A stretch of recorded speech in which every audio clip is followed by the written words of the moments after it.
পালিয়েছেন ইয়েমেনে আরব আমিরাত সমর্থিত বিচ্ছিন্নতাবাদী গোষ্ঠী এসটিসির নেতা আইদারুস আল জুবাইদি। আলোচনার প্রস্তুতির মধ্যেই এই নেতার আত্মগোপনের খবরে ইয়েমেনে এসটিসি নিয়ন্ত্রিত এলাকাগুলোতে ব্যাপক হামলা চালিয়েছে সৌদি নেতৃত্বাধীন জোট।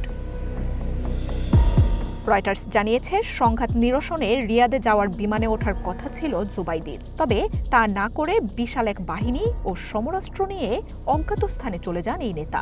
এরপরই এসটিসি নেতার জন্মস্থান আল দাহলিয়াতে ব্যাপক বিমান হামলা চালায় সৌদি জোট। জুবাইদির পালিয়ে যাওয়ায় ইয়েমেন নিয়ে সৌদি আমিরাত চলমান দ্বন্দ্বে সমঝোতার আশা এখন অনেকটাই দূরে সরে গেছে।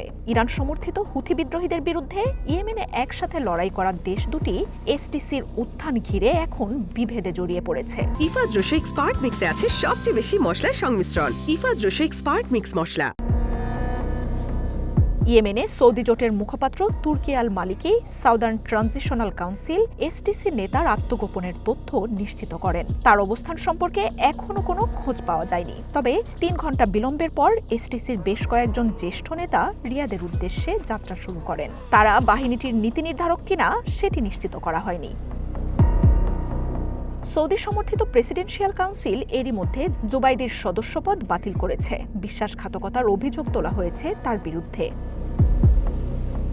গত মাসে ইয়েমেনে সৌদি সহ আন্তর্জাতিকভাবে স্বীকৃত সরকারের বিরুদ্ধে উত্থান ঘটে আমিরাত নিয়ন্ত্রিত বিদ্রোহী গোষ্ঠী এসটিসির। এর আগে সৌদি জোটের হয়ে লড়াই করা বাহিনীটি ইয়েমেন সৌদির সীমান্তের কৌশলগত গুরুত্বপূর্ণ অঞ্চলগুলোর নিয়ন্ত্রণ নিতে থাকে।